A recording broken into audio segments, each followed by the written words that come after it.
Hi, my name is Robert Nicholas, and this is Big Bun, and he's here with me today because he just likes me. And my passion is about helicopters and how they fly straight up from the ground, and there's some jobs that you can do with it, like being in the military or the Navy or the Marines or whatever. And you could be a hospital guy who flies and transport people to the hospital. They're more efficient because they can fly straight up from the ground and then just go land straight down without needing a runway or a runway to get up. So I've done this thing where I met a helicopter guy, and I want to show you the video clips from it. Let's get on to it.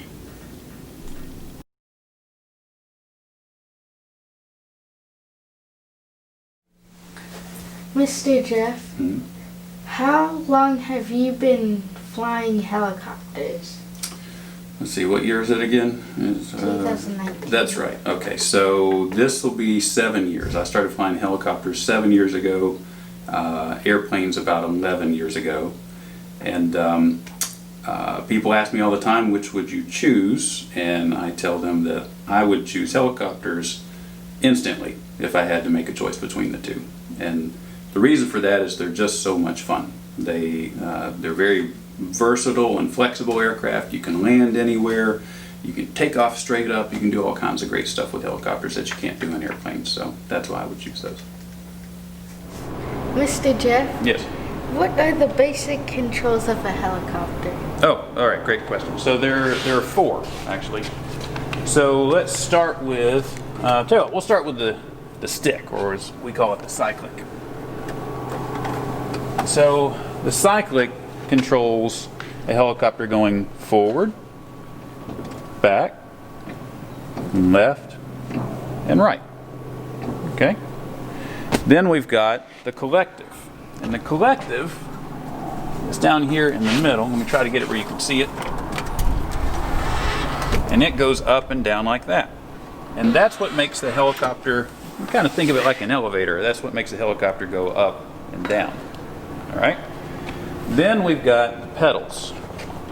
So these pedals here, called the anti-torque pedals, and what they do is, if I push on the right pedal, it's going to make the nose of the helicopter go to the right. If I push on the left one, it makes the nose of the helicopter go left. Does that control the tail rotor? Exactly right, it controls the tail rotor, you got it. And then the final control, and this one isn't quite as obvious, but it's on the collective rather, and it's the throttle. So you said you ride motorcycles, right? Mm-hmm. Yeah. So it works very similar to the throttle of a motorcycle, except there's one major difference. It's backwards. You twist it backwards to add throttle from a motorcycle, but it does the same basic function. So those are your controls. Mr. Jeff? Yes. Why are helicopters more efficient while they're moving forward? All right, so that's one we may have to do the whiteboard for, but let me give you the basic overview of that real quick. So if you've got a rotor disc of a helicopter, when you pick it up, you pick it straight up, what you have is all the downwash from the rotor blades going down below it. And we call that, for lack of a better term, dirty air, right? So over here outside of that, we've got clean air, and here we've got this moving column of dirty air. So I'll kind of draw that, and then draw what happens to the helicopter as we move forward. So we'll start over here, and are you good at art? Mm-hmm. I'm not. Okay, so let's get that out of the way right up front. All right, so here you got a helicopter. So it's got all these vortices that it's generating, pushing down below the rotor disc. As it begins to move forward, and these are very bad for lift, okay? This is not a good thing, really. So as we move forward and we get some airspeed on the helicopter, so now we got it going in flight, and let's say it's maybe going, I don't know, let's say 10 miles per hour. So at this point, the rotor vortices look more like this, right? See how it's getting into clean air a little bit here, and we've got all dirty air under the rotor disc here? And as we get a little faster, we get that. So now we have clean air all underneath the rotor disc, and that is what makes it more efficient. The other thing that makes it more efficient is that lift is generated by any airfoil, a wing, a rotor, anything like that. Lift is a function of speed. The faster you go, the faster you move an airfoil through the air, the more lift you get. So, for example, have you ever, and might throw your dad under the bus a little bit here, has he ever let you put your hand outside of a moving car window like this? You ever done that? Okay. So what happens then when that hand is perfectly perpendicular to the ground? It just kind of slides through the air with no problem, right? All right. Well, what happens if I turn it a little bit like this? What does it do? It pushes to the back. It goes up and back, doesn't it? Because you've added drag and lift to your hand. Your hand is now like a wing. That process happened more and more the faster you go. If he were only going 5 miles an hour and it did that, your hand might kind of go boop, and you'd be bored. It'd be no fun. But if he's going 20 or 30 miles an hour, now all of a sudden, as soon as we turn that hand just a little bit, there it goes. Helicopter and airplanes are exactly the same way. So that's kind of the basics of how we generate lift with a rotor. Mr. Jeff, how does the helicopter get off the ground? All right, that's a good one. So we talked about the controls, and I told you that one of them makes the helicopter go up and down, right? And that's the collective. So what happens is I pull up on the collective like that, and then that moves our blade to a higher angle. So now when it contacts the air, so if I push it down, and I raise it back up like that. So when that contacts the air, that's going to make the helicopter now come off the ground, just like your hand when you held it outside that window and you tilted it like this and it went up. It's exactly the same concept. Mr. Jeff, how fast can a helicopter go? So a nautical mile per hour is a little bit faster than a mile per hour. Some of the Sikorsky helicopters, my understanding is, and I haven't flown them, but my understanding is that they fly about 200 nautical miles per hour, which is quite fast. And then the helicopters like what we have out here, which are the Robinson style helicopters, they're in the 100 nautical mile per hour range. The 44 might do 110 if you really whip those ponies hard, but probably around 100 average. And then I think you said you flew in a Bell helicopter at EAA, and I think I don't have much experience in those, but I think those are around the 70 and 80 nautical mile per hour range. So there's a pretty big spread of performance, but generally speaking, about 100 is a fair answer. Okay. Mr. Jeff, Yes, sir. what are the basic instruments in the helicopter? Over here on the top left, we have a tachometer, which measures RPM, or revolutions per minute. And we actually have two in this gauge. We have one for the engine and one for the rotor. And you notice that they're separate. To the right of that, we have the airspeed indicator. And since we're not moving right now, it indicates 0 knots, just like we talked about knots earlier. And it goes all the way up to, this says 130 knots. I've never been that fast in this helicopter. Though conceivably it can do it under certain conditions. To the right of that, we have the attitude indicator. And this really is just a mirror for what you would see outside with the horizon through the window. But you'll notice this instrument is only about 3.5 inches wide versus the actual horizon outside the window would be 3 or 4 feet. So I'd much rather look outside personally.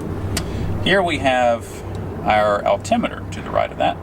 And the altimeter is going to show you how high you are. And it will generally show you how high you are above mean sea level, which right here, because the earth kind of goes up, the terrain from the ocean goes up, we're about 500 feet above right now. So that's where we would start at, and then anything above that is how high you are above the ground. Here is our manifold pressure gauge. That's a fancy way of saying how much power you're putting into the helicopter. Here we have a turn coordinator, and that just shows us how we keep the helicopter in trim, basically keeping the nose pointed in the direction of a turn. And here we have a directional gyro or heading indicator that shows which magnetic heading we're traveling towards, whether it's north or south or east or west, that kind of thing. And finally over here we've got a vertical speed indicator, and that shows us how quickly the helicopter is ascending or descending in the air. Mr. Jeff, Yes. how would you land a helicopter if it had no power? Okay, it's another great question. So a lot of people mistakenly believe that if you lose the engine power in a helicopter, that you lose the ability to control the helicopter, and that it would just fall out of the sky like a brick. That's actually not true. Are you familiar with maple leaves? Occasionally in the spring you'll find them on the ground. It's got a little fin and then there's a seed, and you can throw them up in the air, right? And then what happens? It twirls. It kind of spins on the way down, doesn't it? A helicopter is exactly the same thing. The rotor blades, as long as the pilot can recognize the engine failure and then execute a couple of very simple steps after the engine failure, the helicopter will behave exactly the same way as that maple leaf. And the descent rate of the helicopter as it comes down, the wind pushing up through that rotor blade will make it act just as the maple leaf does, and it will continue to spin. And as long as the rotor is spinning on a helicopter, it's completely controllable. You can go left, you can go right, forward, back, all those things, no problem whatsoever. And then when you get down close to the ground, what you have to do is sort of rear back on the helicopter, pull back on the stick a little bit to slow it down, and then you go forward again once you've got it stopped, and then it will gently settle onto the ground. And in my opinion, helicopters actually have an advantage over airplanes rather, that lose an engine, because an airplane would need a very long surface because they have forward airspeed that they can't adjust during an emergency landing. They're going to have to land at 60, 70, 80 knots depending on the airplane. A helicopter, by and large, can land with 0 forward airspeed. So it might only need this patch of ground versus a very long, slender runway-looking patch of ground for an airplane. Mr. Jeff, Yes, sir. what are jobs that helicopter pilots can do? Well, there's a lot actually. You can, like we have a couple of tour operators here in this building. I think there are 2 or 3 helicopter tour operators that give tours of the Nashville metro area. So that's one way. Another way, and probably a more important one, would be that helicopters very often will go out to the scene of an accident and land and take injured people back to a hospital so that they can receive medical care.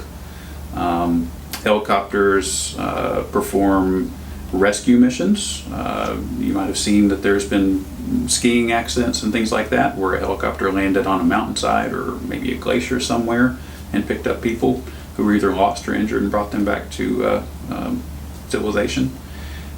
So all of those, in addition to, of course, standard uses like corporate travel, just taking people from point A to point B, which I think is going to be a big part of the way transportation is handled in the future.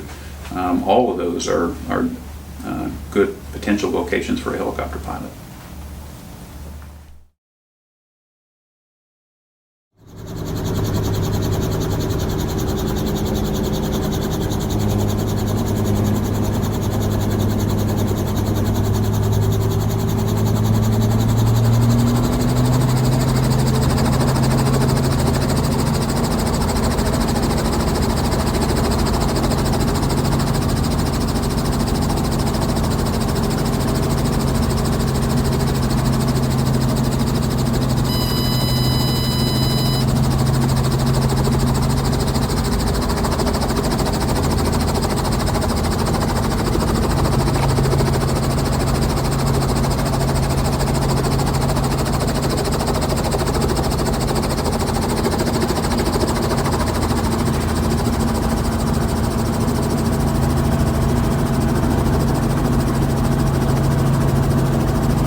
So you can see that we learned about all the instruments in the helicopter, some jobs that you can do, and how I flew in a helicopter. And now today I brought a little something special. Bye.